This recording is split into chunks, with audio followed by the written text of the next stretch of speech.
एक दफ़ा हमें पता चल जाए कि कैंसर है, जो कि बायोप्सी से कंफर्म हो गया उसका डायग्नोसिस, अगला सवाल जो अहम है कि इस बीमारी का स्प्रेड कितना है, जिस्म में फैलाव कितना है। इसे हम डॉक्टरी लैंग्वेज में स्टेजिंग बोलते हैं, स्टेजिंग वर्कअप। पहले अलामात थी, सिम्टम्स थे, फिर डायग्नोसिस था बायोप्सी से, तीसरा आ जाता है कि फैलाव स्प्रेड कितना है, स्टेजिंग।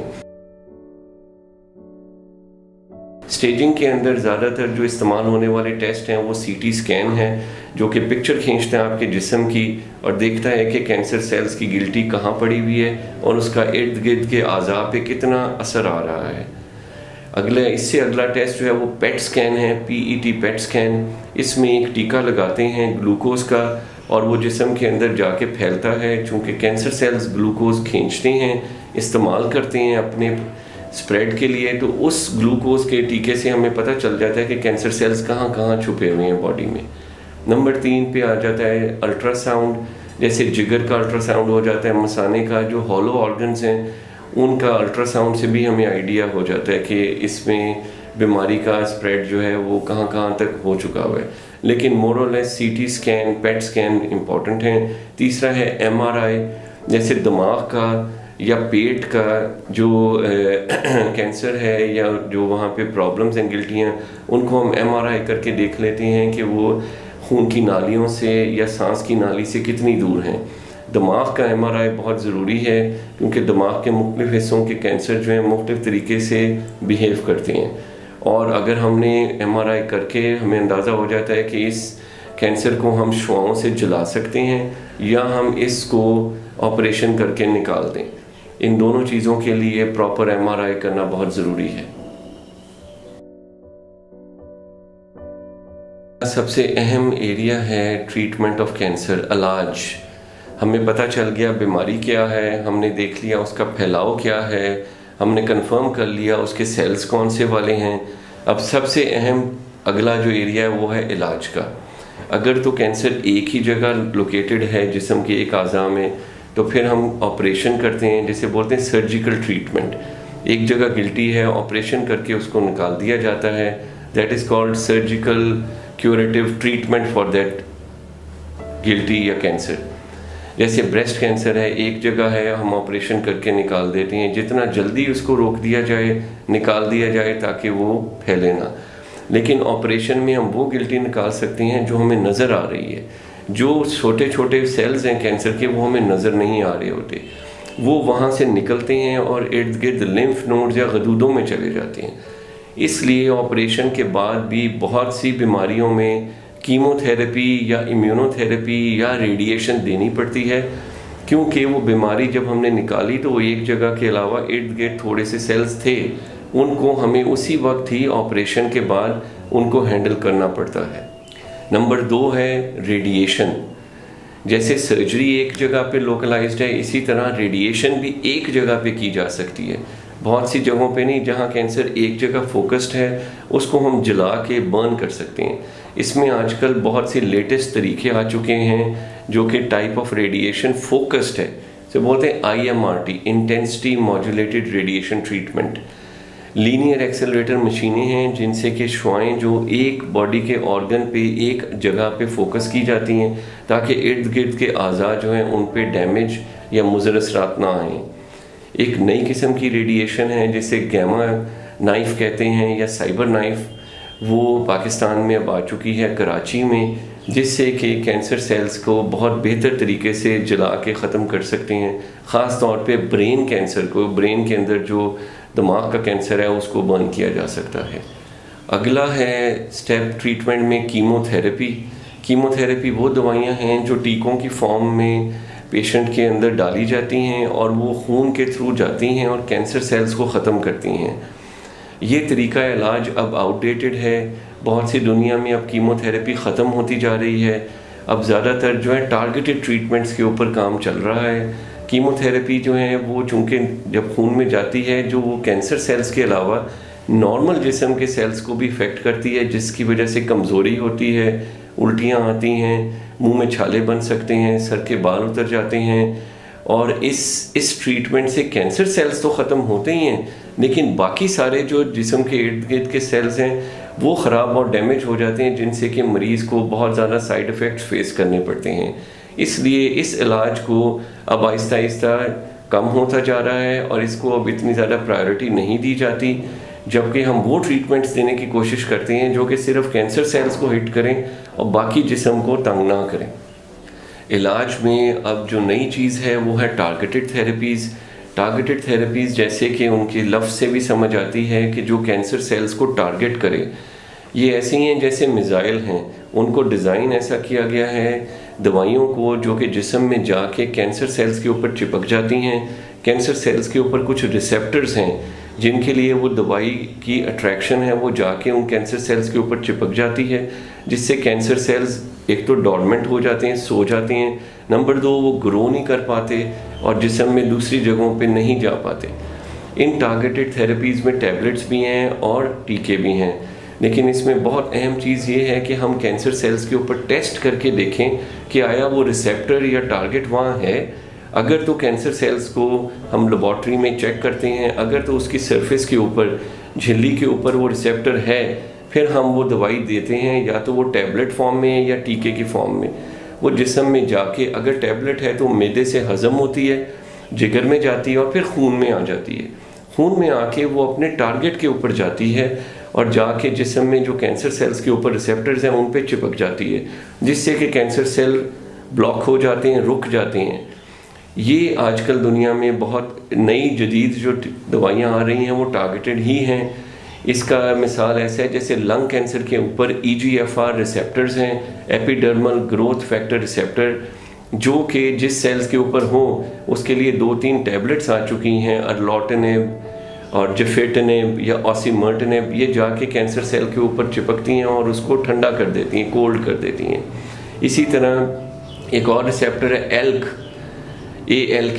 रिसेप्टर। अगर वो कैंसर सेल के ऊपर हो लंग कैंसर में तो उसकी एक टैबलेट है क्रिजोटिनेब या एलेक्टिनेब, वो जाके उसके ऊपर चिपकती है और उसको रोक देती है ग्रो करने से। इसी तरह ब्रेस्ट कैंसर के अंदर रिसेप्टर है HER2 न्यू। इस HER2 न्यू के लिए गोलियां आ चुकी हैं जिसका नाम लपेटनेब है, जो जिस्म मरीज़ जाके घर जाके गोली खाता है और वो टैबलेट अंदर जाके जिस्म से हज़म होकर खून में आती है और कैंसर सेल्स के ऊपर जाके चिपक जाती है और ब्रेस्ट कैंसर सेल डॉर्मेंट हो जाता है, रुक जाता है। इसी HER2 न्यू रिसेप्टर के लिए टीका भी आ चुका है, उसका नाम है ट्रांसटुजुमैब या हर्सेप्टिन, जो कि ब्लड में लगता है महीने में 1 दफ़ा, 3 हफ्ते में 1 दफ़ा, और जिस्म में जाके कैंसर सेल्स को रोकता है। इसको काफ़ी अच्छे, इसके रिज़ल्ट्स बहुत ही अच्छे आ चुके हुए हैं। इसके अलावा टारगेटेड थेरेपीज़ जो हैं वो लिम्फोमास में भी आ रही हैं। जो गदूदों का कैंसर है उसमें CD20 एक रिसेप्टर है लिम्फोसाइट्स के ऊपर, बी लिम्फोसाइट्स पे, जो कि हमारे खुलिया हमारे जिस्म के अंदर इम्यून सिस्टम के अंदर हैं। ये दवाई जाके उसके ऊपर लग जाती है और इर्द गिर्द के जिस्म को और सेल्स को तंग नहीं करती, इसीलिए इसके कोई साइड इफ़ेक्ट्स नहीं है और कैंसर सेल्स को ये ख़त्म भी कर देती है। ये इसलिए बहुत इम्पॉर्टेंट ट्रीटमेंट है। इसी तरह खून का एक कैंसर है क्रॉनिक माइलॉइड ल्यूकीमिया, जो कि पहले जानलेवा होता था और अब उसके अंदर काफ़ी अच्छी टैबलेट्स आ गई हैं जो कि हम मरीज़ को देते हैं। मरीज़ 8-10 साल या इससे ज़्यादा अरसे तक अल्लाह का शुक्र है ज़िंदा भी रहते हैं और गोली खाते हैं, जो कि अंदर जाके जिस्म में एक म्यूटेशन है BCR और ABL म्यूटेशन जो क्रोमोसोम्स के ऊपर हुई हुई है। ये दवाई जाके उन सेल्स के ऊपर हिट करती है जहाँ पे वो म्यूटेशन है, उन्हीं के अंदर कैंसर है। वो कैंसर सेल्स रुक जाते हैं, ख़त्म हो जाते हैं, सो जाते हैं और उससे मरीज़ की ज़िंदगी बढ़ जाती है। ये हैं टारगेटेड थेरेपीज़ जो कि टैबलेट फॉर्म में या टीके की फॉर्म में हैं, और ये इस वक्त ऑन्कोलॉजी की जो फील्ड है कैंसर की ट्रीटमेंट की, वो इसी तरफ जा रही है। कीमोथेरेपीज़ ख़त्म हो गई हैं और टारगेटेड थेरेपीज़ का रवाज बढ़ता जा रहा है बाहर की दुनिया में, और यहाँ पे पाकिस्तान में भी ये दवाइयाँ बहुत इजीली अब अवेलेबल हैं और इनका इस्तेमाल भी बहुत अच्छा हो रहा है। अगला जो मरहला है वो है इम्यूनोथेरेपी। आजकल दुनिया में कैंसर के सेल के ऊपर बहुत रिसर्च हो रही है और इम्यूनोथेरेपी का मतलब है इम्यून सेल्स जो जिस्म का क़ुव्वत मुदाफ़त है, इम्यून पेशेंट की इम्यूनिटी है, इम्यूनिटी के अंदर T लिम्फोसाइट्स और B लिम्फोसाइट्स आती हैं।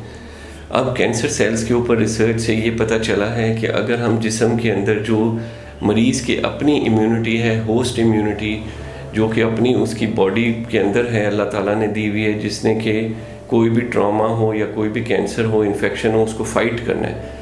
उन सेल्स को अगर हम प्रोग्राम कर दें तो वो खुद ब खुद जिस्म के अंदर से निकल के उस कैंसर सेल तक पहुंचते हैं और उसको ख़त्म कर देते हैं। इसको बोलते हैं इम्यूनोथेरेपी। इस साल बल्कि दुनिया में सबसे बड़ा साइंस का अवार्ड जो नोबेल प्राइज़ है वो भी 2 ऐसे साइंटिस्ट को दिया गया है जो वेस्टर्न वर्ल्ड में, जिन्होंने 2 दवाइयों के ऊपर काम किया है। PDL1 ब्लॉकर्स कहते हैं उन्हें, प्रोग्राम्ड डेथ रिसेप्टर्स। ये वो दवाइयाँ हैं जो कि जिस्म के अंदर जाके हमारे अपने T लिम्फोसाइट्स को एक्टिवेट करती हैं और वो T लिम्फोसाइट्स जाके कैंसर सेल्स के ऊपर चिपकती हैं और उनको ख़त्म कर देते हैं। इन इम्यूनोथेरेपीज़ में 3 दवाइयाँ हैं। नंबर 1 है कीट्रूडा या पेम्ब्रोलुज़ुमैब, नंबर 2 है ऑप्डिवो निवोलोमैब या नंबर 3 है एटिज़ोलुज़ुमैब टीसेंट्रिक। इनमें से ये दवाइयाँ जो हैं लंग कैंसर में और ब्रेस्ट कैंसर में, गुर्दों के कैंसर में, रीनल सेल कार्सिनोमा में, लिवर कैंसर में, कोलन कैंसर में और मेलानोमा स्किन कैंसर में, हॉजकिंस लिम्फोमा में, ये 7-8 बीमारियों में इन दवाइयों का इलाज के रिज़ल्ट्स बहुत अच्छे हैं और अमेरिका में, इंग्लैंड में ये अप्रूव हो चुकी हैं इन बीमारियों में। इनमें ख़ास तौर पे पाकिस्तान में एक दवाई अभी रजिस्टर होकर यूज़ हम कर रहे हैं, उसका नाम है टीसेंट्रिक या एटिज़ोलुज़ुमैब, जो कि मसाने का कैंसर और लंग कैंसर के अंदर अप्रूव्ड है। और जो पहले 2 दवाइयाँ बताई गई हैं ऑप्डिवो और कीट्रूडा, ये भी हॉजकिंस लिम्फोमा, लंग कैंसर और कोलन कैंसर, बड़ी आंत का कैंसर और मेलानोमा जो स्किन कैंसर है। और अब ये काफ़ी बीमारियों में ये दवाइयाँ यूज़ हो रही हैं क्योंकि ट्यूमर सेल्स का मैकेनिज़्म या जो उनका प्रोसेस ऑफ ग्रोथ है वो कॉमन है। उन ट्यूमर सेल्स के ऊपर जहाँ पे program PDL1 receptors, program death receptors हैं और उनको रोका जा सकता है इन दवाइयों से, उन कैंसर्स के अंदर इसके रिज़ल्ट्स बहुत अच्छे देखे जा रहे हैं। और ये इस वक्त कटिंग एज है कैंसर के इलाज का और इंशाल्लाह अगले चंद सालों में सारे के सारे कैंसर्स के इलाज में या तो टैबलेट्स या टीके आ जाएंगे जो कि जिस्म में हमारे अपने इम्यून सिस्टम को इतना बीफ अप कर देंगे, अप रेगुलेट कर देंगे कि वो हमारे ही क़ुव्वत मुदाफ़त के सेल्स जाके कैंसर सेल्स को ख़त्म कर देंगे। This will be the ultimate mechanism to kill the cancer cells इंशाल्लाह। अगला अहम जो पहलू है डाइट है, खुराक एंड कैंसर के कौन सी खुराक है जिसको खाने से कैंसर होता है या कैंसर के मरीज़ कौन सी खुराक अवॉइड करें जिससे उनके इलाज में प्रॉब्लम्स हैं। बहुत सी लोगों में एक मिथ है बैठी हुई ज़हन में कि जो मीठा खाने से कैंसर होता है या फैलता है, ऐसी ये को बहुत सही बात नहीं है। अगर हम मीठा नहीं भी खाएंगे तो कैंसर सेल्स हमारे जिस्म में जो ग्लूकोज शुगर स्टोर्ड है उसको यूज़ कर लेते हैं।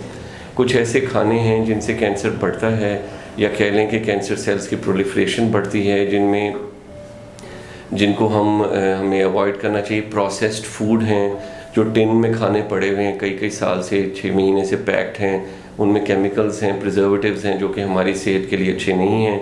जब वो खाते हैं जिगर से एक्टिवेट होते हैं उनमें टॉक्सिन्स जो कि हमें कैंसर की तरफ लेके जाती हैं। इसी तरह हमें फ्रेश फ्रूट्स और सैलड्स खाने चाहिए, उनमें एंटीऑक्सीडेंट्स हैं जो हमारे जिस्म के अंदर जो टॉक्सिन्स हैं उनको बाइंड करके जिस्म से निकाल देते हैं। इसी तरह जो हम एक्सरसाइज है वो अच्छी है, हम रेगुलर एरोबिक एक्सरसाइज करें और हमारी जो सैचुरेटेड फैट्स हैं वो बर्न हो जाएं, इससे कैंसर के इलाज में मदद मिलती है।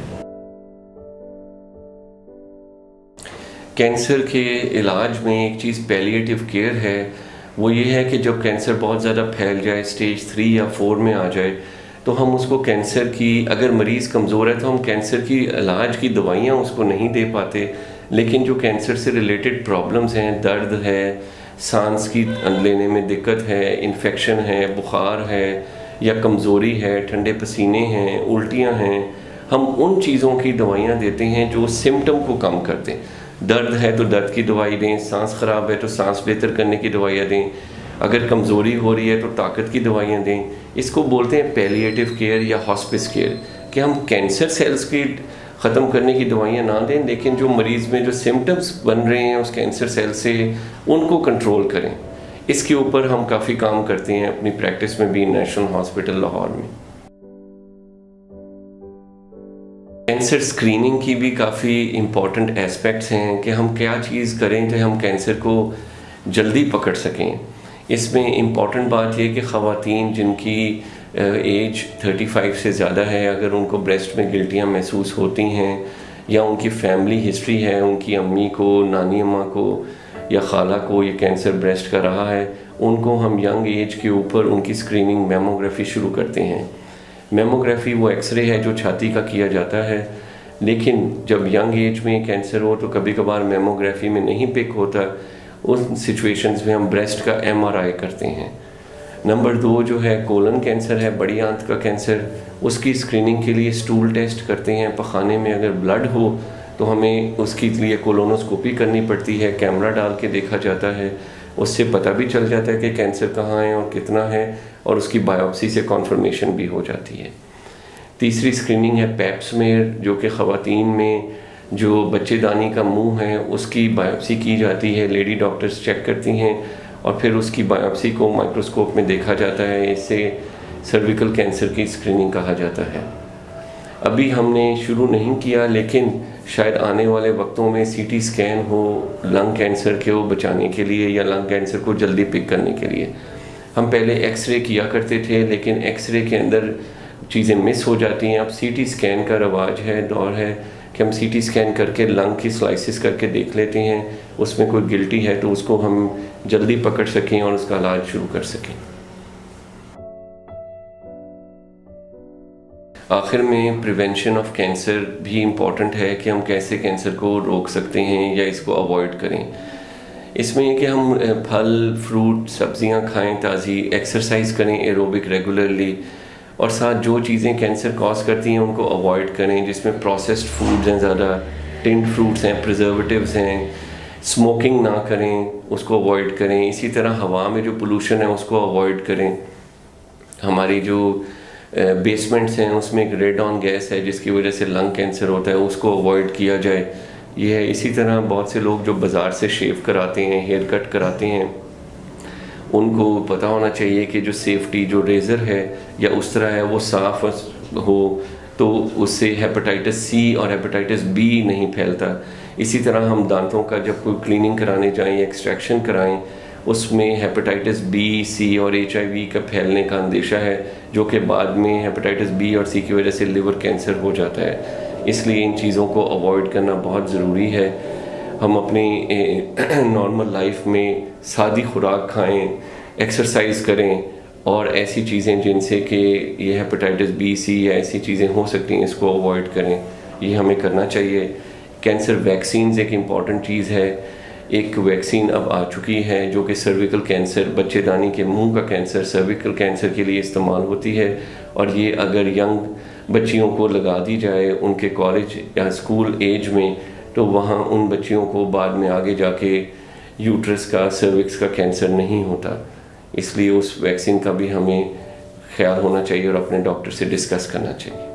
अगर आपको ये सारा सुनने के बाद इश्तियाक हो मुलाकात का या कोई मरीज़ चेक कराना हो, तो आप मरहम की वेबसाइट पर ऑनलाइन जाकर अपॉइंटमेंट बुक करा सकते हैं।